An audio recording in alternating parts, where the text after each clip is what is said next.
The Illuminati. The name Illuminati appears in almost every conversations about secret societies, from action movies to internet theories. It's become the universal symbol of power in the shadows.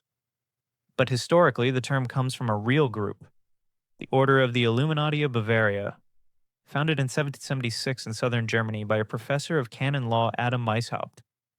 Weishaupt created the order as a kind of enlightened philosophical club. Inspired by the ideals of the European Enlightenment, the group defended reason, science, and liberty against the dominance of the church and monarchy. Its goal was to promote social and political reform through education and rational thought.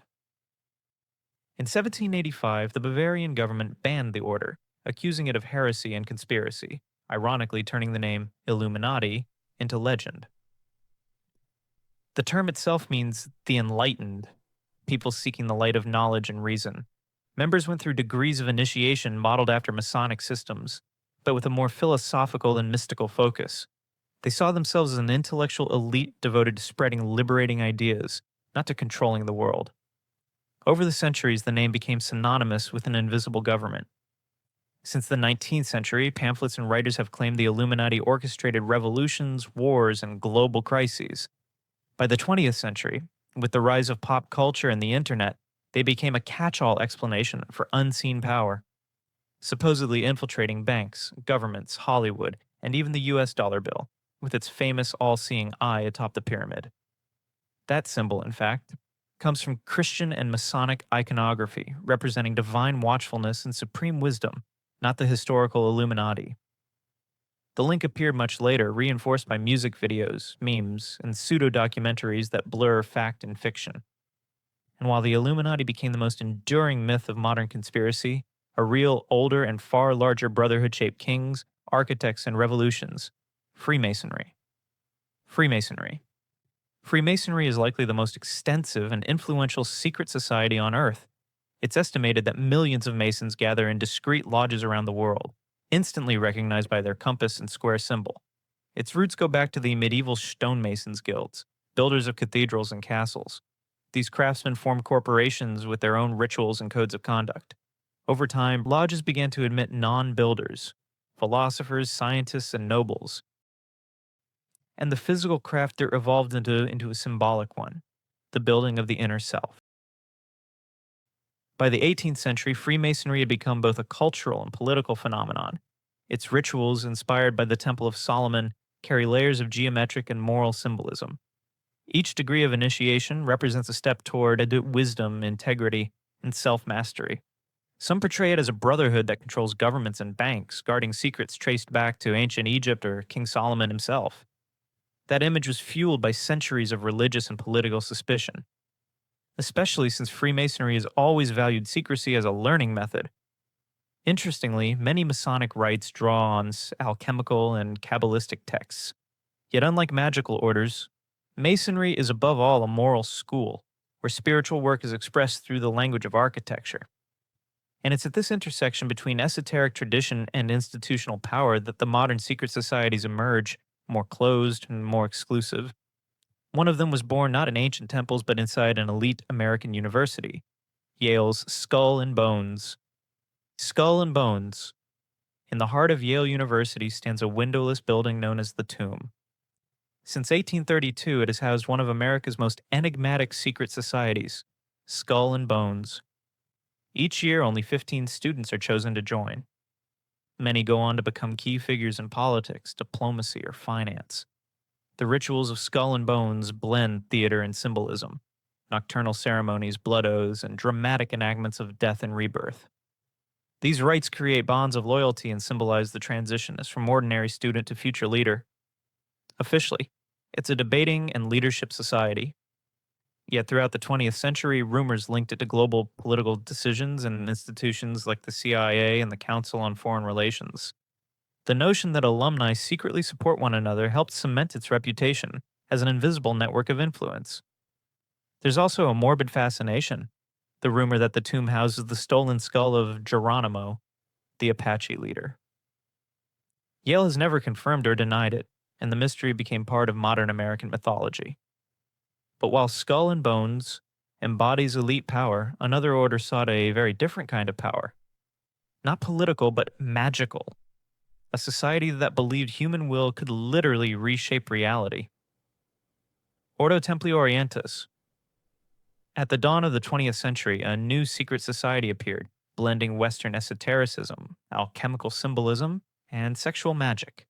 This was the Ordo Templi Orientis, or simply OTO. Founded in Germany and later reshaped by the enigmatic Aleister Crowley, it became one of the pillars of modern occultism.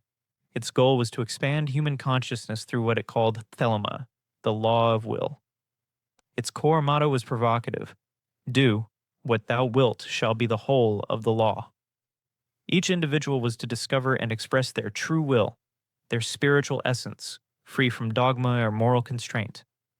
OTO rituals combine elements of Kabbalah, astrology, and ceremonial magic. The most controversial aspect is the deliberate use of sexual energy as a creative force. Drawing from Eastern Tantric traditions, Crowley taught that sexual acts could channel symbolic and energetic power, leading to altered states of awareness. A form of inner alchemy, the OTO functioned as an initiatory fraternity with its own grades, oaths, and sacred texts, where it profoundly influenced 20th century counterculture, from psychedelic rock to modern spiritual practices. Beyond its provocative image, the OTO was part of a broader ambition to merge science, religion, and magic into a single system of knowledge. That ambition found one of its most organized expressions in Victorian England, with a group determined to codify the entire Western occult tradition, the Hermetic Order of the Golden Dawn. Hermetic Order of the Golden Dawn. In late 19th century London, a city pulsing with fog, literature, and scientific discovery, arose one of the most influential societies in modern occultism, the Hermetic Order of the Golden Dawn. Founded in 1888 by 3 Freemasons and Rosicrucians, it aimed to unify all Western esoteric knowledge into a single coherent system. The Golden Dawn fused Kabbalah, tarot, astrology, alchemy, and ceremonial magic into a structured hierarchy of initiatory grades. Members studied symbols, rituals, and elemental correspondences. In many ways, it functioned like a mystical university, complete with exams, uniforms, and a curriculum. Its membership was remarkable. The poet W.W.B. Yeats, the writer Arthur Conan Doyle, and, of course, Aleister Crowley, who would later become its most infamous rebel. Meetings were held in secret temples adorned with Egyptian and Hebrew symbolism, where initiates performed rites to awaken the body of light, an expanded state of awareness connecting the human and the divine. Internal rivalries and Crowley's volatile personality led to the order's collapse in the early 1900s, but its legacy endured. The Golden Dawn structure became the blueprint for nearly every later magical, Wiccan, and Hermetic order. Its manuals are still studied today. Despite its elaborate ritualism, the order's true purpose was educational, to teach esoteric philosophy through lived symbolism. It turned occultism into language, and language into power. That transformation inspired a rediscovery of an even older brotherhood, one that had long spoken of alchemy, secret wisdom, and the spiritual reformation of humankind, the Rosicrucians. The Rosicrucians. In the early 1600s, mysterious pamphlets began circulating through Europe, promising a spiritual reformation of humanity. They bore no author's name, only a symbol, the rose upon the cross. Thus was born the legend of the Rosicrucians, a fraternity said to possess secret knowledge of nature, alchemy, and healing, tracing its roots back to antiquity. These texts, known as the Rosicrucian Manifestos, told of a sage named Christian Rosenkreuz, who supposedly traveled to the East and returned with wisdom capable of uniting science and spirituality. For the time, the idea was revolutionary, envisioning a world where faith and reason could coexist, and studying nature meant studying the mind of God. Some dismissed the manifestos as philosophical allegories.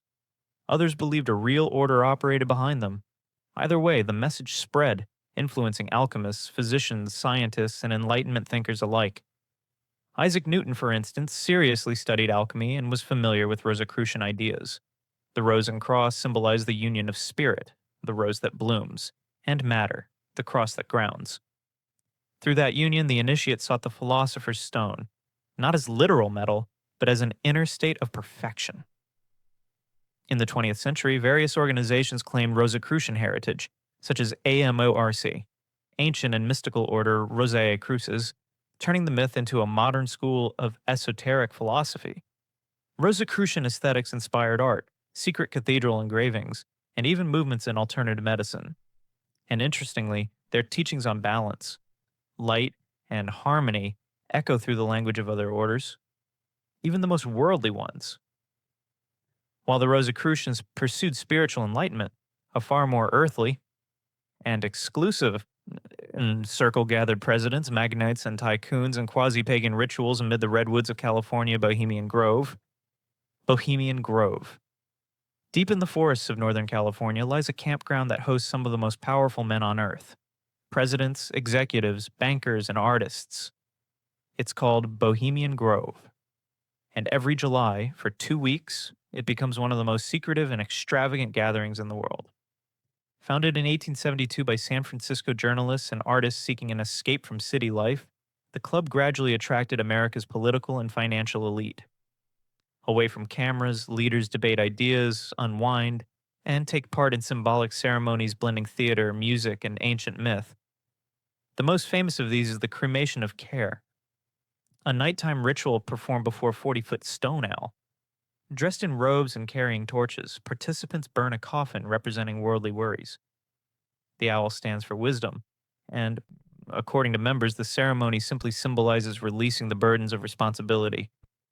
Public imagination saw something darker. Secret footage from the 1990s fueled theories of pagan rites and hidden deals, suggesting that global decisions were being made among those trees. Attendees have included Ronald Reagan, Richard Nixon, and Henry Kissinger. Indeed, some major policy ideas were first floated there. The U.S. civilian nuclear energy program was reportedly introduced at the Grove in 1942. Beyond the speculation, Bohemian Grove reveals a timeless pattern. The elite's desire to build secluded, almost mythical spaces where power can feel human, or perhaps untouchable. And it's at this threshold between the sacred and the secret that we reach the final, most mysterious society, said to guard forbidden knowledge from ancient India, the 9 unknown men, the Supreme Society. According to an ancient Indian legend over 2,300 years ago, Emperor Ashoka, horrified by the carnage of war, decided that some forms of knowledge were too dangerous to share freely. To protect them, he founded a secret society of 9 sages, each entrusted with a book containing scientific or spiritual power capable of altering human destiny. Each book supposedly covered a domain such as gravitation, microbiology, communication, psychology, alchemy, or energy manipulation. Their mission was twofold: to preserve and to conceal, ensuring that progress advanced without destroying human balance. Unlike Western orders, the society had no temples, symbols, or public rituals. Its strength lay in anonymity. Tradition claims the members are periodically replaced, passing the books to chosen successors in secrecy. Writers like Louis Pauwels and Jacques Bergier claim the 9 quietly guided scientific discoveries from the Middle Ages through modern times. Some link them to Tibetan occult sciences, Arabic alchemy, or even contemporary organizations. But unlike the Illuminati or the Masons, no one has ever credibly claimed membership. It's as if the very idea of their existence is the secret that keeps the legend alive. The fascination with the 9 unknown men isn't about their supposed powers, but about what they represent. The belief that absolute knowledge demands absolute responsibility. Light at the end of the tunnel. The light at the end of the tunnel is perhaps the most universal symbol in near-death experiences. The scene is almost always the same. A person describes falling into darkness until they see a bright light ahead, not as a spotlight, but as a living presence that draws them in with serenity. This feeling of moving through a dark corridor